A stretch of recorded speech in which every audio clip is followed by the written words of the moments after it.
Di saat itu, trek yang mereka lalui adalah sebuah jalur seperti tanah padat dan terdapat banyak akar pepohonan besar. Mas Raditya di saat itu yang berada di belakang itu merasa seperti ada sesosok bayangan di sebelahnya yang mengikuti mereka. Sosok itu persis berada di sebelah kanannya mereka, dan sosok ini secara samar terlihat berlarian dari pohon ke pohon. Yo geng! Tekan tombol subscribe geng. Hey yo, what's good? Welcome back to Kamar Jerry.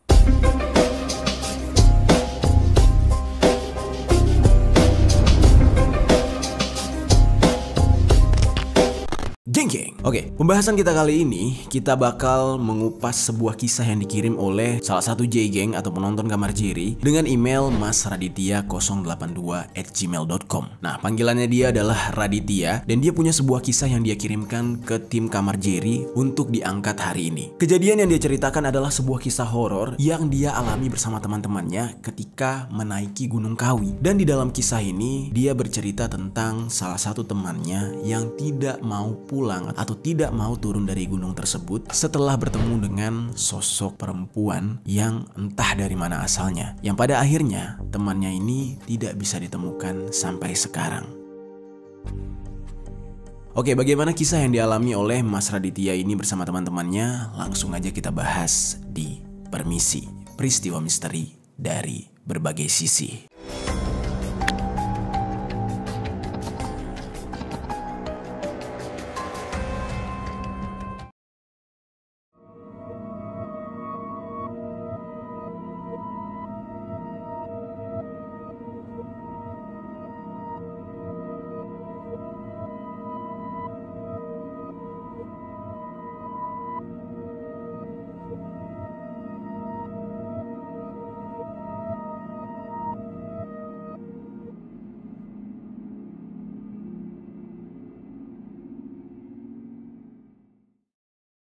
Kisah ini terjadi pada tahun 2015. Ketika itu, Mas Raditya ini bersama 3 orang temannya, yaitu Aldi, Murni, dan juga Angga, itu berniat untuk mendaki atau naik ke Gunung Kawi. Gunung Kawi ini sendiri adalah sebuah gunung yang terletak di Desa Wonosari, Kecamatan Wonosari, Malang, Jawa Timur, yang memiliki ketinggian mencapai 2.551 meter di atas permukaan laut. Dan Gunung Kawi ini juga memiliki panorama alam yang sangat-sangat indah.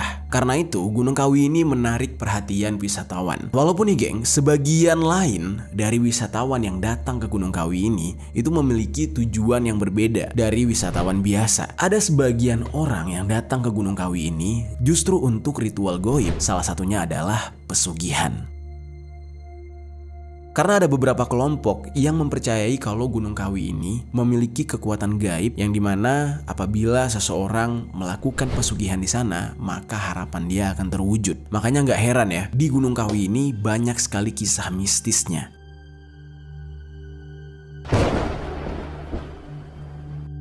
Singkat cerita nih geng, Mas Raditya bersama 3 orang temannya tadi akhirnya sudah mempersiapkan segala perlengkapan untuk mendaki Gunung Kawi. Mereka sudah menentukan jadwal kapan mereka akan berangkat dan berbagai persiapan sudah mereka siapkan. Seperti misalnya alat navigasi termasuk kompas, GPS atau peta, terus juga obat-obatan P3K, senter, dan alat-alat serbaguna lainnya yang bisa dibawa saat mendaki. Mereka juga membawa satu tenda, yang mana tenda ini ya cukup untuk diisi berempat. Lalu, untuk berangkat ke Gunung Kawi sendiri, mereka memulai perjalanan dari stasiun Jakarta menuju ke stasiun Malang. Perjalanan ini mereka lakukan pada malam hari. Perjalanan mereka menuju ke Malang ini memakan waktu kurang lebih 15 jam. Dan di dalam kereta api tersebut, mereka banyak bercerita, banyak berbagi kisah, dan juga mereka saling mengingatkan untuk tidak melakukan hal-hal aneh ketika berada di Gunung Kawi. Lalu kemudian pada pagi harinya sekitar pukul 5 subuh mereka akhirnya sampai di stasiun Malang. Lalu setelah itu mereka langsung mencari transportasi lain untuk bisa pergi ke Dusun Gendogo, Desa Balisari, Kecamatan Ngajum, Kabupaten Malang, Jawa Timur.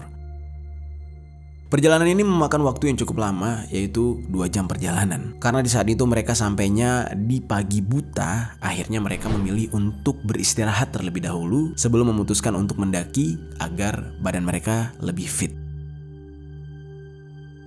Singkat cerita, mereka ini sampai di dusun Gendogo Ngajum pada pukul 7 pagi. Pada saat itu mereka menemukan sebuah warung, lalu mereka mampir di warung tersebut. Mereka menyiapkan beberapa stok makanan juga yang dia beli dari warung, dan mereka sudah memperhitungkan stok tersebut akan cukup untuk waktu 3 hari selama di pendakian. Sedikit informasi nih geng, untuk mendaki Gunung Kawi ini terdapat 3 jalur pendakian, yaitu jalur via Gunung Butak, ada juga jalur via Batu Licin, dan juga jalur via Keraton. Kelompok Mas Raditya ini lebih memilih untuk mendaki melalui jalur via Keraton. Sebenarnya menurut informasi, jalur via Keraton ini sangat jarang dilalui oleh para pendaki. Namun entah kenapa di saat itu kelompok Mas Raditya ini lebih memilih jalur tersebut. Padahal banyak pendaki yang melewati jalur via Batu Licin.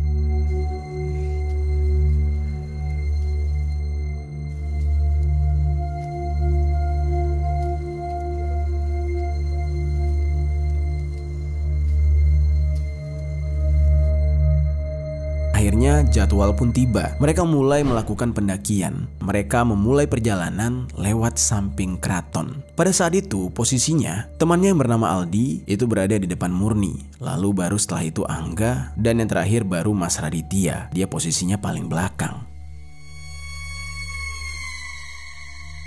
Lalu singkat cerita, jalanlah mereka menuju ke pos Pasarean untuk perizinan pendakian. Setelah mendapatkan perizinan, barulah mereka melakukan perjalanan menuju ke jalan setapak hutan yang ada di lokasi tersebut. Nah, dari sinilah kejadian mistis dimulai. Di saat itu, trek yang mereka lalui adalah sebuah jalur seperti tanah padat dan terdapat banyak akar pepohonan besar. Mas Raditya di saat itu yang berada di belakang itu merasa seperti ada sesosok bayangan di sebelahnya yang mengikuti mereka. Sosok itu persis berada di sebelah kanannya mereka, dan sosok ini secara samar terlihat berlarian dari pohon ke pohon.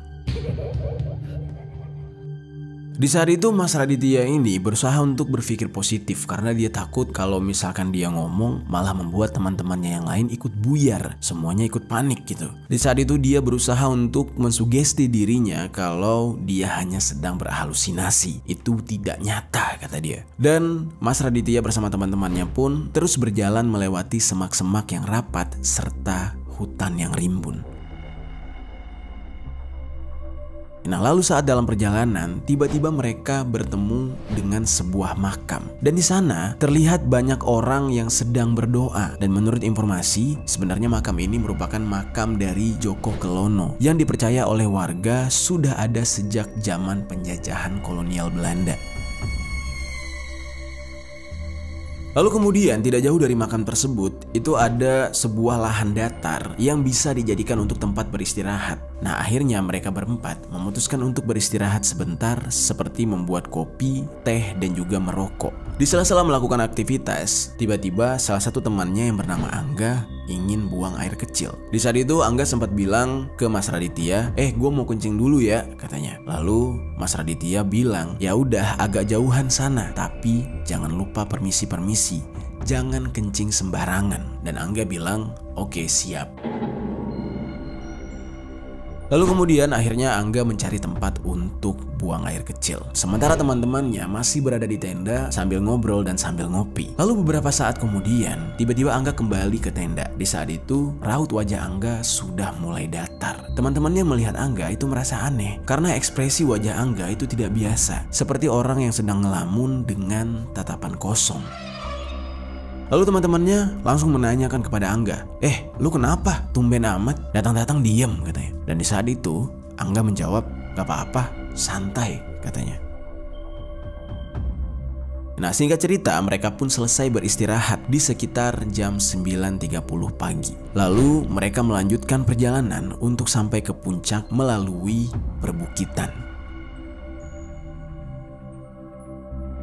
Di saat dalam perjalanan, Mas Raditya itu melihat jelas kalau Angga ini bersikap aneh. Dia sambil berjalan itu seperti nengok kiri kanan. Dia nengok kiri kanan kayak nyari sesuatu, kayak merasa bingung dan aneh. Dan di saat itu Mas Raditya mulai menyadari kalau apa yang dia alami sebelumnya itu mulai dialami oleh Angga juga. Nah langsung dia negur Angga. Dia bilang, udah nggak usah diliatin, cuek aja, jalan aja sambil istighfar katanya. Sontak di saat itu teman-teman yang lain mendengar hal tersebut juga ikut kaget. Ada apa nih? Nah terus Angga di saat itu langsung merespon dengan memberikan jawaban, iya bre, ini juga gue jalan sambil istighfar kok. Tapi di saat itu dia tidak menjelaskan sebenarnya apa yang sedang dia lihat. Dan teman-teman yang lain pun ikut beristighfar sambil berjalan walaupun mereka tidak merasakan atau tidak melihat sosok tersebut.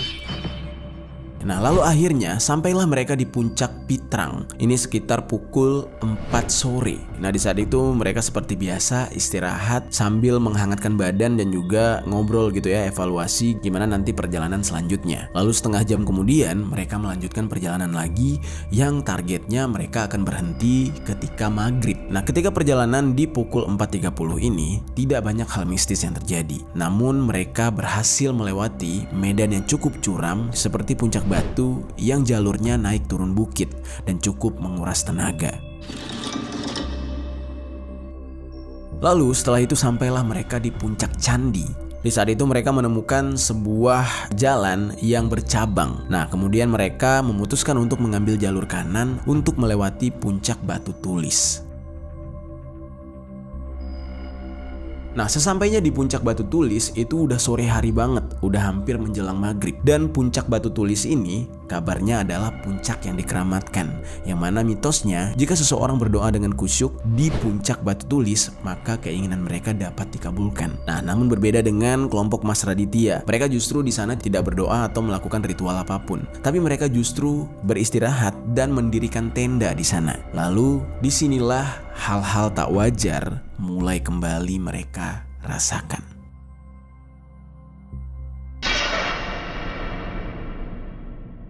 Tidak jauh dari tenda mereka itu terdapat sebuah pohon besar. Lalu salah satu dari mereka yang bernama Murni melihat Angga sedang duduk di samping pohon tersebut. Dan terlihat jelas banget Angga ini melamun dengan tatapan kosong. Nah awalnya Murni ini mengira mungkin Angga ini kecapean. Namun di saat itu karena penasaran, dia langsung nyamperin si Angga ini. Dia langsung nanya, woi enggak, ayo ngapain sini? Ayo makan-makan dulu lah di tenda katanya. Terus Angganya justru menolak. Dia bilang, gue nggak mau ntar aja. Gue lagi nyaman di sini.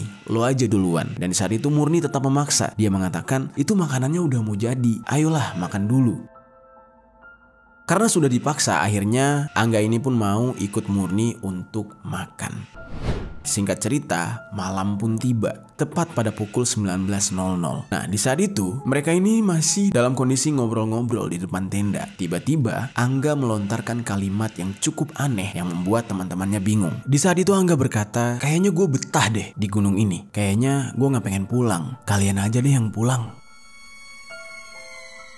Sontak di saat itu, ketiga teman-temannya, termasuk Mas Raditya itu merasa sangat kaget karena kalimat Angga itu sangat berbahaya untuk orang yang sedang mendaki gunung. Langsung di saat itu, teman-temannya secara bersamaan menegur Angga yang berkata-kata takabur. Mereka bilang, "Weh, lu ngomong apaan sih? Gak usah aneh-aneh, jangan sembarangan ngomong lu ah." Dan di saat itu teman-temannya benar-benar marah kepada Angga. Namun sikap Angga itu menanggapi teman-temannya hanya dengan ekspresi dingin. Dia cuma bilang, ya udah, gue pengen istirahat dulu ya. Kalian kalau mau lanjut aja. Dan dia langsung masuk ke dalam tenda. Sontak di saat itu tiga teman-temannya merasa sangat bingung. Lalu nih geng, teman-temannya ini langsung berbicara satu sama lain melihat keanehan tersebut. Mereka tuh udah mulai curiga. Namun masing-masing dari mereka semacam tidak mau saling terbuka, semacam tidak mau saling mengungkapkan kegelisahannya gara-gara melihat temannya Angga tadi. Jadi mereka ini masih sama-sama menjaga ya supaya kondisinya tetap positif, tetap kondusif gitu ya, dan agar semuanya itu masih berjalan dengan semestinya. Namun di balik itu semua sebenarnya mereka masing-masing sudah ada trust issue terhadap Angga. Lalu singkat cerita, tepat pada pukul 21 malam, di saat Angga sudah tertidur pulas di dalam tenda, barulah ketiga temannya ini ikut masuk ke dalam tenda. Di saat itu, Murni dan juga Aldi itu lebih duluan untuk tidur. Sementara Mas Raditya itu masih berjaga. Lalu tidak lama kemudian, terdengar suara rintik hujan gerimis. Di saat itu, Mas Raditya kebingungan. Dari dalam tenda itu jelas terlihat kalau di luar bulannya sangat terang dan tanah juga kering. Lalu dia mencoba untuk memastikan dengan membuka resleting tenda dan melihat ke arah luar. Dan benar aja, di saat itu kondisinya tidak hujan, tidak gerimis, dan tanahnya cukup kering. Nah lalu barulah dia tersadar kalau ada sesuatu yang aneh kembali terjadi di saat dia mendengar suara rintik gerimis tersebut.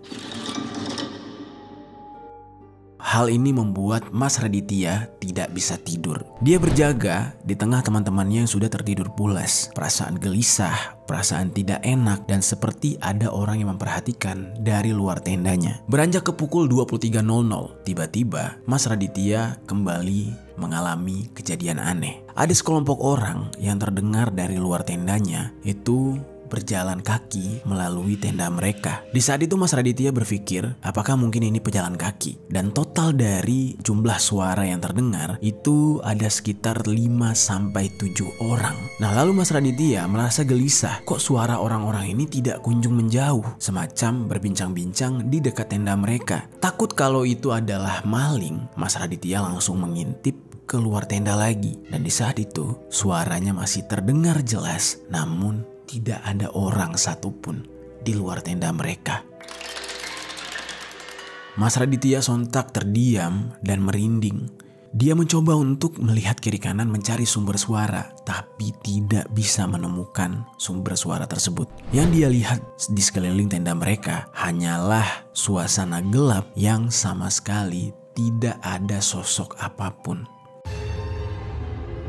Kondisi ini memaksa Mas Raditya untuk memastikan lagi, benar gak sih ada orang di luar tenda mereka. Lalu dia mencoba untuk membuka resleting tenda lagi dan benar-benar keluar berdiri di depan tenda. Lalu tiba-tiba muncullah sosok yang sangat menyeramkan. Sosok ini adalah sosok laki-laki yang menggunakan pakaian seperti pengawal. Nah lalu di sebelahnya ada seorang perempuan yang sedang duduk di sebuah kursi. Dan kursinya tersebut ditandu atau digendong oleh 4 orang. Sosok perempuan ini terlihat seperti seorang putri berpakaian gaun warna emas serta ada mahkota berwarna putih di kepalanya. Sontak di saat itu, Mas Raditya merinding dan gemeteran, langsung masuk kembali ke dalam tenda dan membaca surah-surah pendek karena saking ketakutannya melihat sosok yang aneh tersebut.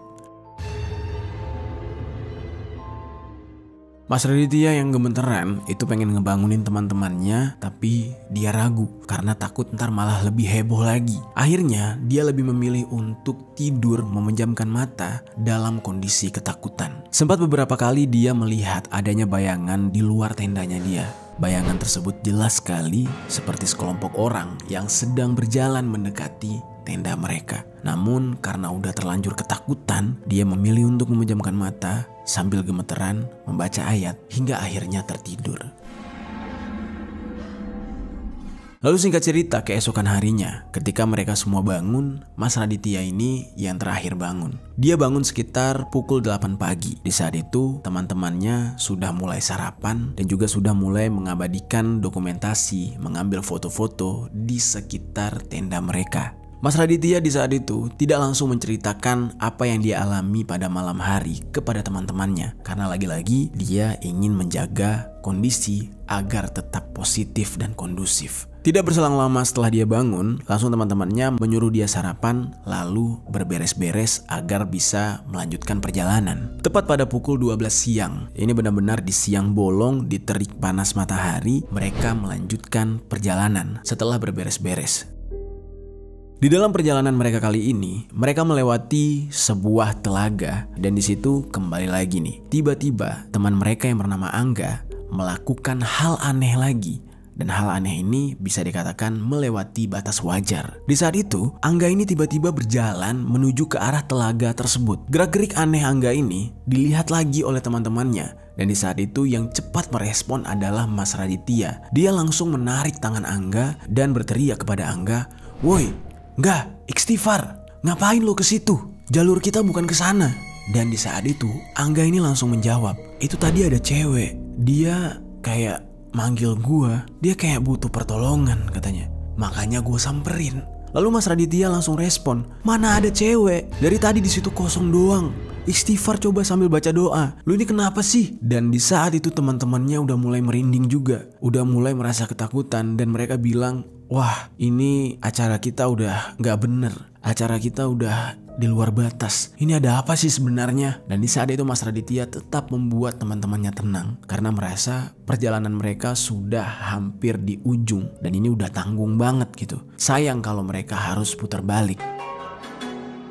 Di saat itu, Mas Raditya meminta Angga berkali-kali untuk istighfar. Akhirnya Angga ini istighfar, membaca doa, dan barulah semuanya reda. Mas Raditya sempat berpikir, sosok wanita yang dilihat Angga ini adalah sosok wanita. Siapa? Semalam juga yang dilihat oleh Mas Raditya adalah sosok wanita bersama para pengawalnya. Apakah orang ini sama? Apakah sosok ini adalah sosok yang sama ketika Mas Raditya melihat sosok tersebut di luar tendanya tadi malam? Lalu akhirnya mereka pun melanjutkan perjalanan. Tepat 2 jam kemudian di pukul 14.00 mereka sampai di Savana 1 yang terletak di ketinggian 2564 meter di atas permukaan laut. Mereka sempat beristirahat sebentar lalu melanjutkan perjalanan ke Savana 2. Di Savana 2 ini kejadian aneh kembali menimpa mereka. Pada saat itu, Mas Raditya yang memimpin barisan. Dia berdiri paling depan dan yang paling belakang adalah Angga. Jalan menuju Savana 2 ini dikenal sangat sulit karena treknya cukup luas dan lumayan panjang. Di saat itu, ketika mereka berbaris, mereka saling ngobrol antara Raditya, terus Murni, Aldi, dan Angga berada paling belakang. Angga ini sempat lah nyaut-nyautan, ya sempat ngobrol gitu ya, dan semua mereka melihat ke arah depan sambil berjalan. Di tengah perjalanan, sedang asik ngobrol untuk mencairkan suasana, tiba-tiba mereka bingung, kok udah beberapa langkah mereka ngobrol, Angga gak nyaut sama sekali. Dan juga temannya yang berada di posisi 2 terbelakang di depan Angga itu tidak mendengar lagi suara langkah Angga. Sontak Mas Raditya di saat itu bilang, "Enggak, lo kok diem doang? Ngomong dong, kalau capek bilang," katanya. "Kalau memang capek kita berhenti dulu, jangan diem-dieman gitu." Dan 2 temannya lagi bilang, "Iya nih, lo aneh banget gak?" Dan mereka sambil melongo ke belakang. Dan di saat itu mereka sangat kaget, ternyata Angga sudah tidak ada di belakang mereka lagi. Jarak mereka tuh sebenarnya nggak terlalu jauh dan mereka ini berjalan beriringan, dan kalau mereka ingin melakukan kegiatan di luar perjalanan mereka biasanya harus lapor dulu. Di saat itu Angga ini hilang begitu aja. Teman-temannya merasa kaget karena berpikir kayak, apa nih si Angga ngambil inisiatif sendiri? Mungkin dia pengen kencing atau ngapain gitu, atau justru lagi ngerjain, dia ngumpet. Di saat itu teman-temannya sudah jelas panik banget karena kemungkinan terburuk bisa saja terjadi kepada Angga. Di saat itu mereka langsung menghentikan perjalanan sejenak sambil mencari Angga. Mereka meneriaki nama Angga dan mencari Angga di setiap sudut di lokasi perjalanan mereka. Namun tidak ada hasilnya dan tidak ada jawabannya.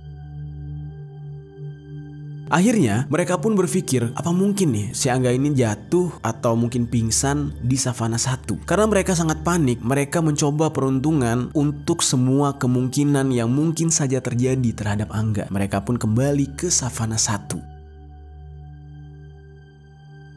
Selama perjalanan mereka tidak menemukan jejak-jejak Angga sama sekali. Sampai akhirnya mereka tiba di Savana 1. Dan di sana juga Angga gak ada, geng. Angga hilang.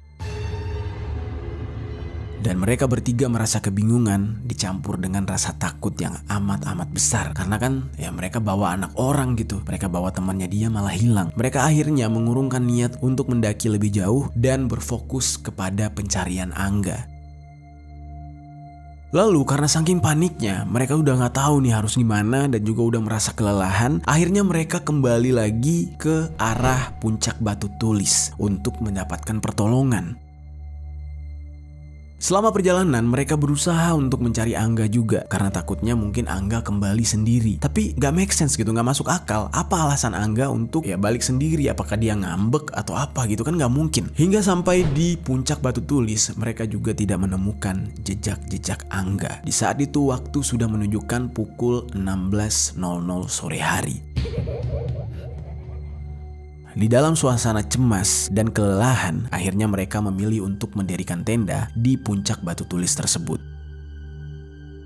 Setelah mendirikan tenda, sembari menunggu malam hari gelap, mereka tetap berusaha untuk mencari Angga di sekitar tenda mereka.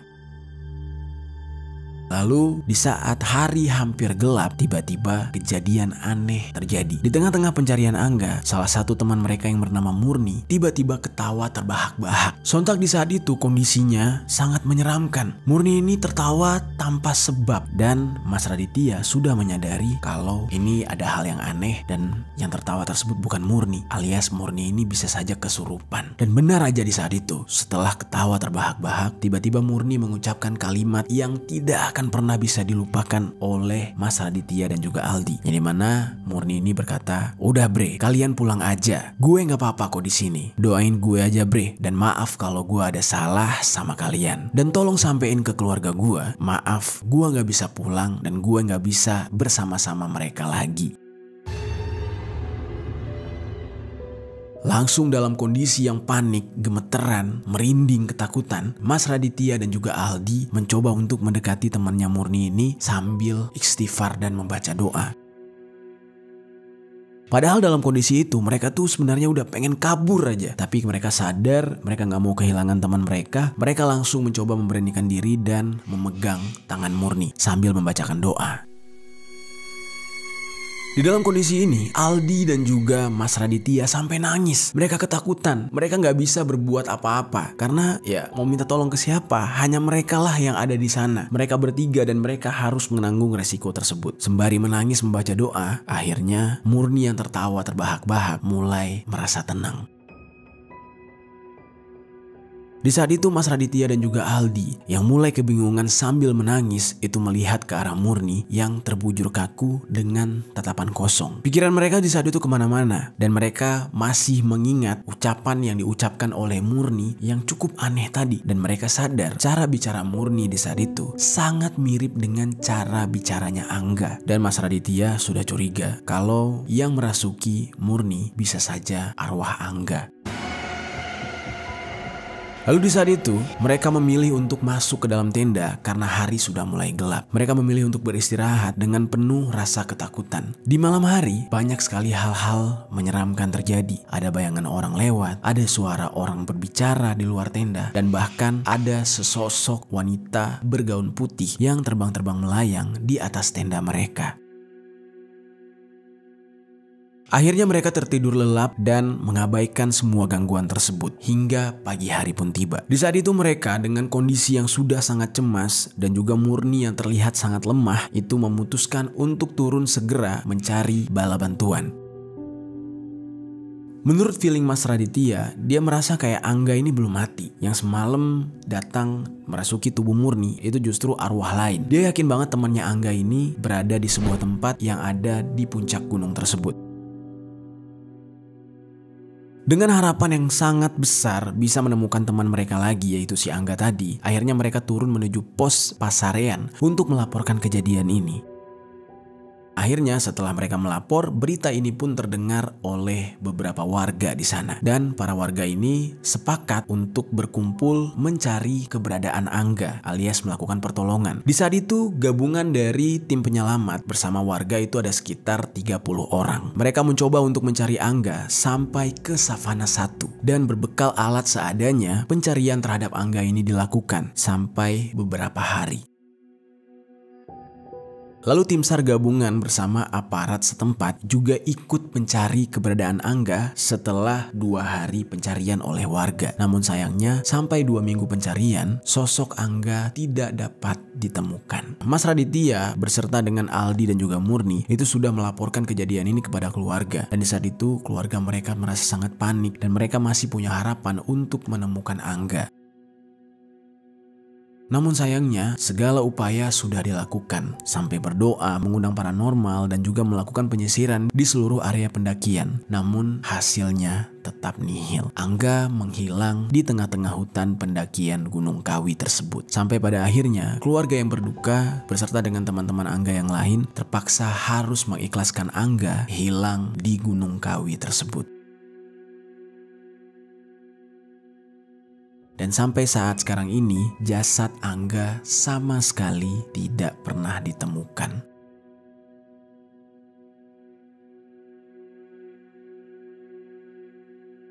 Oke geng, itu dia cerita kisah nyata dari Mas Raditya yang dikirimkan ke email Kamar Jerry. Di dalam email tersebut, Mas Raditya juga menuliskan untuk meminta teman-teman semua yang menonton video ini mendoakan sahabatnya dia, yaitu almarhum Angga, agar bisa tenang di sisi Yang Maha Kuasa dan juga amal ibadahnya bisa diterima. Amin. Buat kalian yang mau cerita kalian juga gue angkat di channel Kamar Jerry, kalian bisa kirimkan cerita kalian secara lengkap ke alamat email ini.